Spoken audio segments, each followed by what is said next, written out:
সেমিফাইনালে স্পেন এবং ফ্রান্স দুটো টিমই একদম হাড্ডাহাড্ডি টিম, কেউ কাউকে ছেড়ে যাবে না।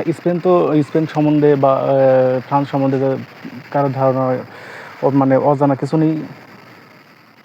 এই ফ্রান্স হচ্ছে গত গত ওয়ার্ল্ড কাপের ফাইনালে হচ্ছে আর্জেন্টিনার সাথে খেলছে। এবার হচ্ছে আপনারা দেখব যে স্পেন আর ফ্রান্সের সাথে কতবার তারা দেখা করেছিল, কতবার তারা মুখোমুখি হয়েছিল, তা আমরা দেখব। টোটাল ম্যাচ যদি আমরা লক্ষ্য করি তাহলে দেখব যে টোটাল ম্যাচ হচ্ছে স্পেন এবং ফ্রান্সের দেখা হয়েছিল মাত্র 9বার। তার মধ্যে 5বার জিতেছে স্পেন এবং ফ্রান্স তার মধ্যে 3বার জিতেছে, একটিতে ড্র হয়েছে। এই হচ্ছে টোটাল তাদের ম্যাচে দেখা হয়েছিল। কিন্তু যদি আমরা স্পেনের দেখি তাহলে আপনার স্পেন আর জার্মানির খেলা হয়, 2-1 গোলে এই স্পেন জিতে যায়। স্পেন আর গেওর্গিয়া সঙ্গে 4-1 গোলে যেতে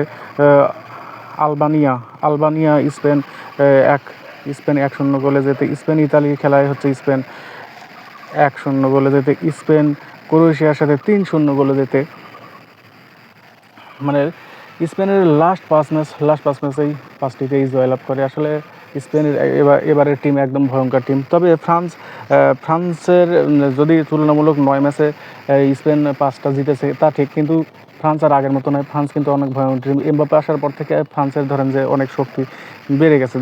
দেখা যাচ্ছে যে আসলে আমরা লাস্ট 5 ম্যাচ যদি ফ্রান্সের দেখি তাহলে আমরা কী দেখব, পর্তুগাল আর ফ্রান্সের খেলা হয়, এখানে 0-0 গোলে আসলে ড্র খেলাটি হয়। ফ্রান্স আর বেলজিয়াম খেলায় 1-0 গোলে ফ্রান্স জিতে যায়। ফ্রান্স আর পোল্যান্ডের 1-1 ড্র হয়। নেদারল্যান্ড ফ্রান্সের 0-0 গোলে ড্র হয়।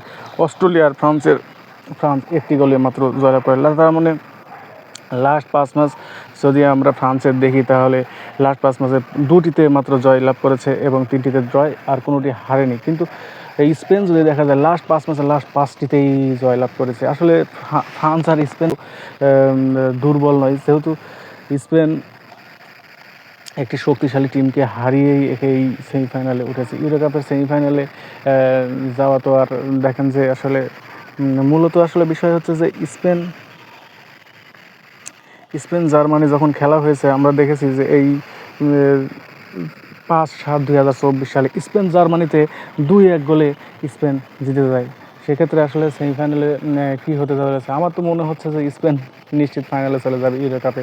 আমার একটা ধারণা, যদি বলেন যে ফুল অ্যান্ড ফাইনাল কে জিতবে স্পেন আর ফ্রান্সের মধ্যে, আমার মনে হয় যে স্পেন জিতে যাওয়ার সম্ভাবনা আছে এবার।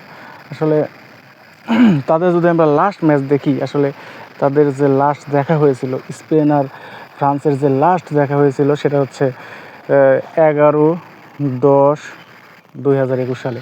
11-10-2021 সালে তাদের লাস্ট দেখা হচ্ছে নেশন লিগে খেলা হয় এবং স্পেন প্রথমে অর্ধে 1টি গোল করে। স্পেন হচ্ছে প্রথম অর্ধে 0-0 এবং পরের অর্ধে যায় স্পেন 1টি এবং ফ্রান্স 2টি গোল করে ফ্রান্স কিন্তু জিতে যায়। সেক্ষেত্রে আসলে ফ্রান্স অবশ্যই আগায় আছে, যে লাস্ট ম্যাচ যেহেতু 21 সালে স্পেন আর ফ্রান্সের খেলায় আসলে ফ্রান্স জিতে গেছে। এখন সেমিফাইনালে কী হতে যাচ্ছে এটাই সবচেয়ে বড় কথা। তবে দুদলই শক্তিশালী, দেখা যাবে, খেলা হবে। সবাইকে শুভকামনা, ভালো থাকবেন।